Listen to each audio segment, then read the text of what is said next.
Tincy Miller. I'm the conservative Republican candidate for the State Board of Education, District 12. I am going to announce that my former opponent, Pam Little, has endorsed me. I'm endorsed by Representative Ken Paxton, Jody Lovenberg, Honorable Kathy Adams, Peggy Venable, Jim Jackson, Will Hartnett, Cindy Burkett, and Kenneth Sheets. Also, Senator John Corona, and the Dallas County Republican Assembly, and the Conservative Values Coalition, and Roger Staubach, among others. Okay. My record, my experience, and my conservative principles that I've never compromised makes me the strongest candidate in this race. I'm the only candidate as experienced in business, as chairman of the State Board of Education, appointed by Governor Rick Perry twice, confirmed by the Senate twice. I'm also the only candidate in this race with a proven conservative record. It's easy to talk conservative. It's another thing to do it. And I have not only talked the talk, I've walked the walk. And I'm very proud of what I've done. In the 26 years I served on the State Board of Education. My opponent does not have a proven record. I'm also want to pose a question to you. If we expect teachers in public schools to have a college degree, wouldn't you want a candidate for the State Board of Education, or expect the candidate to have at least a college degree?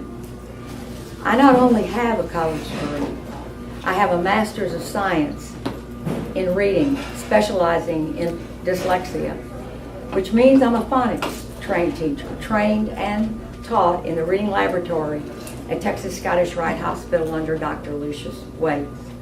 I'm passionate about these kids. I came onto the board wanting to make a difference in 1984, and sure enough, I was able to facilitate the passage of the first dyslexia law in the history of the state as well as the nation, and it's still going strong.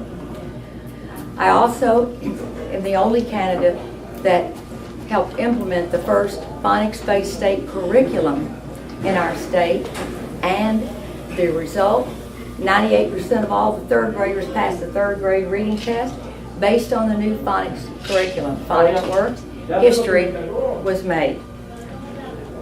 Textbooks, they need to be historically and factually accurate and not politically correct.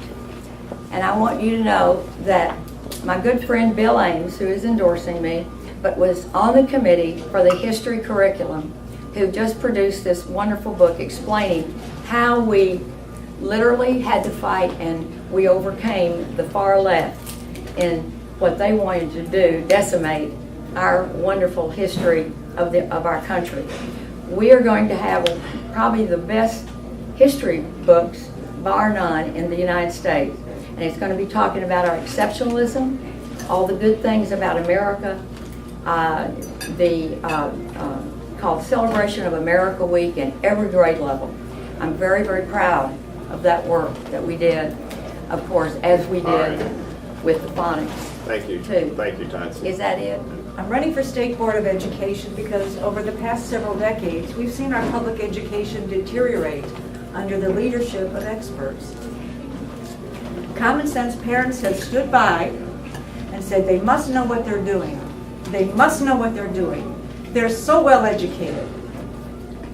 And unfortunately, we have seen the decline of education during those years. The State Board of Education is your elected official on education. That is your voice.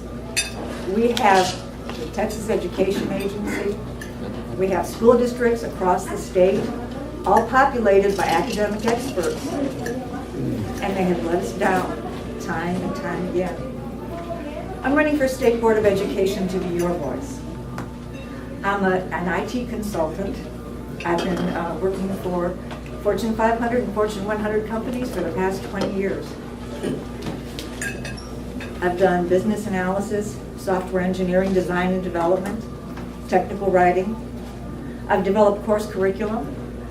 I've trained people from senior executives to factory workers, always to a successful result. I'm a mother of 3. My 2 boys are both in the military. My daughter graduated summa cum laude from Ohio Wesleyan University. I've been in the Tea Party since the first moment I heard about it. Actually, I got involved in politics when Nancy Pelosi refused to bring to the floor the American Energy Act in 2008, at the end of July. There were enough votes to pass the American Energy Act at a time when gasoline prices were skyrocketing. And she refused to bring it to the floor. She adjourned Congress, and a handful, maybe a dozen, of Republican congressmen stayed, forfeited their summer vacation to filibuster. And I've been there ever since. I've been with the Tea Parties. I went to my first Tea Party in either February or March of 2009, shortly after Rick Santorum's ran. I went to both 9/12 rallies. And I've been at just about every convention and Tea Party that I could find. And I've been studying politics. I've been studying world history. I started studying that right after 9/11. How did we get there? Will Durant had the Story of Civilization, a 10-volume history book that I started studying diligently. Then that led me into politics, and that led me into education. And the simple fact of the matter is, if we don't take our schools back right now, in 15 or 20 years, we are going to be in the same exact spot. We must return education to the people, and we must make sure that what our children is learning is factual, is knowledge-based. The past 2 years, the State Board of Education has passed some absolutely stellar standards that will put not only our children, but children across the world back on a path to a traditional classical education that will enable them, even with a high school education like myself, to go into the business community and to compete successfully, like Bill Gates and Mark Zuckerberg and Peter Jennings, who all also only have high school degrees. But because of the high caliber of public school education this nation once delivered, it was enough. It needs to be enough again. And I'm going to help make that happen. I can do it with your help, and I really appreciate your support. Thank you so much.